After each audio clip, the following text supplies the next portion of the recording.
Friends, good morning. मैं Chandan Kumar प्रेपवेल classes के online session में आप समस्त छात्र छात्राओं का फिर से एक बार स्वागत करता हूं। दोस्तों, आज तारीख 28 मई 2020 है। जैसा कि हम प्रत्येक क्लास में कक्षा की शुरुआत आज का इतिहास टुडे इन हिस्ट्री टॉपिक से करते हैं, तो देर न करते हुए चलते हैं आज के पहले टॉपिक की ओर। पहला टॉपिक है खिद्र खान। ध्यान रहे साथियों, आज ही की तारीख 28 मई 1414 ईस्वी 1414 ईस्वी को खिद्र खान ने सैयद वंश की स्थापना की। इसने दिल्ली की सत्ता पर अपना कब्जा किया और सैयद वंश की शुरुआत की। दूसरा महत्वपूर्ण बिंदु है विनायक दामोदर सावरकर। आज ही की तारीख 28 मई 1883 को इनका जन्म हुआ। ये देश के महान क्रांतिकारी रहे और ये इतिहास के जानकार और ये राष्ट्रवादी कवि रहे हैं। वर्तमान की सरकार में इन्हें भारत रत्न देने की मांग जबरदस्त तरीके से उठ रही है। हमारा अगला बिंदु है इयान फ्लेमिंग एक उपन्यासकार थे। आज ही की तारीख 28 मई 1908 को इनका जन्म हुआ था। इन्होंने महान जासूसी उपन्यास जेम्स बॉन्ड नामक महान जासूसी उपन्यास लिखी थी, जो काफी लोकप्रिय हुई। इस पे कई फिल्में भी बनाई गई, कई नाटक और कलाकार भी बनाए गए। हमारा अगला महत्वपूर्ण बिंदु है अजरबैजान। ध्यान है साथियों, आज ही की तारीख 28 मई 1918 को अजरबैजान एक स्वतंत्र लोकतांत्रिक देश के रूप में घोषित हुआ। अगला बिंदु है बेल्जियम। ध्यान है साथियों, आज ही की तारीख 28 मई 1940 को द्वितीय विश्व युद्ध के दौरान बेल्जियम ने जर्मनी के सामने हार मानी थी। ध्यान है साथियों, सेकेंड वर्ल्ड वार में बेल्जियम ने किससे हार मानी थी? जर्मनी से हार मानी थी। हमारा अगला बिंदु है यूनान। आज ही की तारीख 28 मई 1952 को 1952 को यूनान में महिलाओं को मताधिकार का प्रयोग करने का अधिकार मिला। यूनान की राजधानी एथेंस है। हमारा अगला महत्वपूर्ण बिंदु है एमनेस्टी इंटरनेशनल। आज ही की तारीख 28 मई 1961 को एमनेस्टी इंटरनेशनल की स्थापना हुई, जिसका हेडक्वार्टर लंदन में है और इसे 1977 में शांति के क्षेत्र में नोबेल पुरस्कार भी प्राप्त हुआ। ध्यान है साथियों, एमनेस्टी इंटरनेशनल दुनिया में मानवाधिकारों के संरक्षण के लिए जानी जाने वाली संस्था है। ये पूरी दुनिया में वर्क करती है। हमारा अगला बिंदु है पाकिस्तान। आज ही की तारीख 28 मई 1998 को पाकिस्तान ने परमाणु परीक्षण किया। भाई 1998 में भारत ने भी परमाणु परीक्षण किया था, उसके ठीक बाद पाकिस्तान ने भी परमाणु परीक्षण किया। ध्यान रहे साथियों, आज ही की तारीख 28 मई 2008 को 28 मई 2008 को नेपाल से राजशाही का अंत हुआ। किस देश से राजशाही का अंत हुआ? नेपाल से। तो दोस्तों, अब चलते हैं हम लोग अपने करंट अफेयर्स की ओर। पहला करंट अफेयर्स है टोटो जनजाति। ध्यान है साथियों, इसे मोस्ट इंपोर्टेंट आप लोग कर लेंगे। टोटो जनजाति का संबंध भारत के पश्चिम बंगाल राज्य से है। ध्यान रहे कि टोटो जनजाति विश्व की कुछ चुनी हुई जनजातियों में से है जो विलुप्त प्राय है। वेस्ट बंगाल में एक जिला है जिसका नाम है अलीपुरद्वार। यह जनजाति मूल रूप से यही पाई जाती है और लगभग इस जनजाति में मात्र 1600 लोग ही अब शेष बचे हैं। इस लॉकडाउन की स्थिति में ये जनजाति काफी मुश्किलों का सामना कर रही है, क्योंकि यह जनजाति सुपारी और अदरक का व्यापार करती है, उसी को उगाती है। और भारत का जो पड़ोसी राज्य है भूटान, वहां ये अपने सामानों को बेचते हैं। परंतु लॉकडाउन की स्थिति होने की वजह से भारत ने अपनी सीमाएं सील कर रखी है और भूटान ने भी अपनी सीमाएं सील कर रखी है। इसलिए इनका गुजारा इस समय केवल पीडीएस के द्वारा जो अनाज मिल रहे हैं उसी से हो रहा है। तो ध्यान रहे साथियों, टोटो जनजाति किस राज्य से संबंधित है? पश्चिम बंगाल राज्य से संबंधित है। अलीपुर द्वार में ये जनजाति पाई जाती है और यह विश्व की ऐसी जनजातियों में से है जो विलुप्त प्राय है। लगभग 1600 लोग ही मात्र शेष बचे हैं और ये सुपारी और क्या करते हैं, अदरक का बिजनेस करते हैं। ठीक है, हमारा अगला बिंदु है जर्दालू आम और शाही लीची। ध्यान है दोनों प्रोडक्ट को जीआई टैग प्राप्त हो चुका है। इन दोनों उत्पादों का संबंध, जर्दालू आम का संबंध भागलपुर से है, जबकि शाही लीची का संबंध बिहार के ही मुजफ्फरपुर से है। दोनों ही प्रोडक्ट बिहार राज्य से संबंधित है। लॉकडाउन होने के कारण वर्तमान में ये फल जो है भारत के विभिन्न राज्यों तक नहीं भेजे जा रहे हैं। तो इस समस्या से निपटने के लिए बिहार राज्य के बागवानी विभाग तथा भारत के पोस्ट ऑफिस विभाग के बीच में समझौता हुआ है, जिसके तहत जिन किसी को भी जर्दालू आम या शाही लीची की आवश्यकता होगी वो पोस्ट ऑफिस के माध्यम से वो घर पे होम डिलीवरी करा सकेंगे। ये एक बहुत ही इनोवेटिव आइडिया है, जिससे बिचौलिए भी समाप्त होंगे और संबंधित राज्य का उत्पाद लोगों तक पहुंच होगा। परंतु इसमें एक कंडीशन रखा गया है कि कम से कम 5 किलो आम तथा 2 किलो लीची अगर आप मांग करते हैं तभी यह आपके घर पे सप्लाई किया जाएगा। तो ध्यान है साथियों, जर्दालू आम का संबंध कहां से है? भागलपुर से है। और शाही लीची का संबंध कहां से? मुजफ्फरपुर। दोनों ही बिहार राज्य से संबंधित है। दोनों को जीआई टैग प्राप्त हो चुका है और वर्तमान में बिहार के बागवानी डिपार्टमेंट और भारत इंडिया पोस्ट के माध्यम से एक समझौता हुआ है। हमारा अगला बिंदु है मार्को स्ट्रोजो और अनिल किशोर। ध्यान देंगे, दुनिया में एक बैंक है जिसका नाम है एनडीबी, जिसका फुल फॉर्म होता है न्यू डेवलपमेंट बैंक, जिसका हेडक्वार्टर संघाई चीन में है। एनडीबी बैंक के अध्यक्ष बने हैं मार्को स्ट्रोजो। ध्यान देंगे साथियों, मार्को स्ट्रोजो क्या बने हैं? एनडीबी बैंक के अध्यक्ष बने हैं। ये ब्राजील के रहने वाले हैं, ये इनका संबंध ब्राजील से है। जबकि एनडीबी बैंक के उपाध्यक्ष बने हैं अनिल किशोर, जिनका संबंध भारत से है। तो याद रखेंगे, इसे भी मोस्ट इंपॉर्टेंट कर लेंगे कि एनडीबी बैंक का अध्यक्ष कौन है? तो मार्को स्ट्रोजो। जबकि एनडीबी बैंक के उपाध्यक्ष कौन है? अनिल किशोर, जिनका संबंध भारत से है। हमारा अगला बिंदु है पीके नायर। ध्यान देंगे साथियों, अफ्रीकी देश नाइजर, एक देश है नाइजीरिया और दूसरा देश है नाइजर, दोनों ही अफ्रीका के देश है। तो भारत के पीके नायर जो है नाइजर में भारत के राजदूत नियुक्त हुए हैं। कहां पर? तो नाइजर में। ठीक है, आपको थोड़ी चर्चा हम कर देते हैं। अक्सर बच्चों में कंफ्यूजन होता है कि राजदूत क्या होता है, उच्चायुक्त क्या होता है।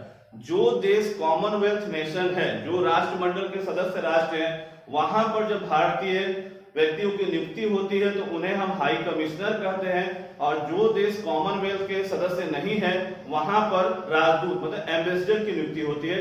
तो नाइजर में राजदूत की नियुक्ति मतलब एम्बेसडर की नियुक्ति हुई।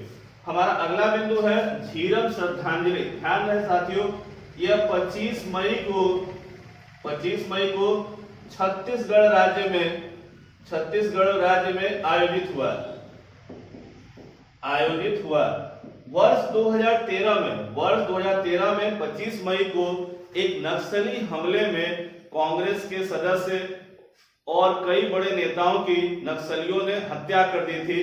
तो उसी की याद में क्या है, राज्य सरकार ने एक श्रद्धांजलि समारोह की घोषणा की है कि प्रत्येक वर्ष 25 मई को राज्य में झीरम श्रद्धांजलि का आयोजन किया जाएगा, जिसमें मारे गए नक्सली हमले में मारे गए नेताओं, सैन्य अधिकारियों, पुलिस कर्मियों को श्रद्धांजलि दी जाएगी। छत्तीसगढ़ राज्य के सीएम वर्तमान में भूपेश बघेल है। हमारा अगला बिंदु है कैचअप। ध्यान है साथियों, फेसबुक के द्वारा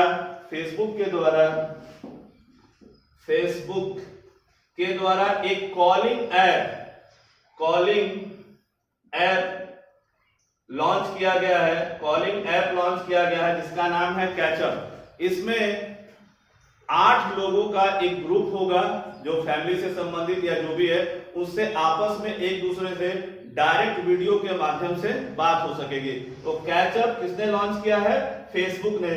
और ये फेसबुक का क्या है? एक कॉलिंग ऐप है। हमारा अगला बिंदु है ऑपरेशन सनराइज। इन दिनों ऑपरेशन सनराइज थोड़ी सुर्खियों में है। इसका संबंध भारत तथा म्यांमार की सेनाओं से है। दोनों देशों की सेनाओं ने मिलकर के पूर्वोत्तर क्षेत्र में नक्सली हमले को कम करने के लिए ध्यान है साथियों, भारत तथा म्यांमार की सेनाओं ने पूर्वोत्तर क्षेत्र में नक्सली हमले को कम करने के लिए ऑपरेशन सनराइज चला रखा था। अगला करंट अफेयर्स है चंबा सुरंग। ये मोस्ट इंपॉर्टेंट होगा साथियों। चंबा सुरंग NH 94 पर बनाया गया है, निर्मित किया गया है। इसे BRO के द्वारा बनाया गया है और खास बात है कि यह भारत सरकार की एक महत्वाकांक्षी परियोजना, जिसका नाम है चार धाम परियोजना के अंतर्गत बनाया गया है, ताकि जो दुर्गम क्षेत्र है वहां पर आसानी से आवाजाही हो सके और दूरी कम से कम हो सके। तो याद रखिएगा, चंबा सुरंग NH 94 को बनाया गया है, इसे BRO के द्वारा बनाया गया है और यह चार धाम परियोजना के अंतर्गत इसका निर्माण किया गया है। हमारा अगला बिंदु है सेरो सर्वे। ध्यान देंगे दोस्तों, वर्तमान में कोविड के जो भारत में सर्वाधिक पेशेंट है वो 10 बड़े शहरों में ही, लगभग 60% मामले भारत के 10 बड़े शहरों से, जैसे दिल्ली, कलकत्ता, मुंबई, चेन्नई, जयपुर, इंदौर, इन सब शहरों से। तो भारत के संस्था ICMR Indian council of medical research के द्वारा भारत के 10 शहरों के लोगों के, ध्यान देंगे, 10 शहरों के लोगों के ब्लड के सीरम की जांच की जाएगी। ध्यान है साथियों, सेरो सर्वे क्या है? सेरो सर्वे के अंतर्गत ICMR Indian council of medical research के द्वारा 10 शहरों के जो रोगी है उनके ब्लड के सीरम की जांच की जाएगी, ताकि यह पता चल सके कि जो कोविड-19 है वो भारत में किस प्रकार का प्रसार रख रहा है, क्योंकि इसमें तरह तरह के नए चीजें भी देखने को मिले। उसके बाद भारत के और 60 शहरों में ICMR के द्वारा इस प्रकार का परीक्षण किया जाएगा। हमारा अगला बिंदु है प्रवासी आयोग गठन। ध्यान देंगे, उत्तर प्रदेश सरकार ने यूपी सरकार में एक नए आयोग के गठन की घोषणा की है, जिसका नाम है प्रवासी आयोग गठन, जिसमें उत्तर प्रदेश सरकार में जो प्रवासी मजदूर मुंबई, कलकत्ता, बेंगलोर जैसे शहरों से आ रहे हैं, उनके इस आयोग का मुख्य कार्य होगा कि जो प्रवासी आए हुए हैं उनमें किस प्रकार का हुनर है, वो टेक्निकल क्षेत्र के हैं, नॉन टेक्निकल क्षेत्र के हैं, उनके बारे में सही ढंग से जांच की जाएगी, उनका एक ब्यौरा तैयार किया जाएगा। उसके बाद उनको उस तरह के रोजगार में लगाने का प्रयास है। इस प्रकार का जो आयोग है ये काफी सराहनीय कदम है और इसके पूरे भारत में इस आयोग के गठन की चर्चाएं हो रही हैं। हमारा अगला बिंदु है एयरटेल पेमेंट बैंक। ध्यान देंगे साथियों, एयरटेल पेमेंट बैंक ने मास्टर कार्ड के साथ एक समझौता किया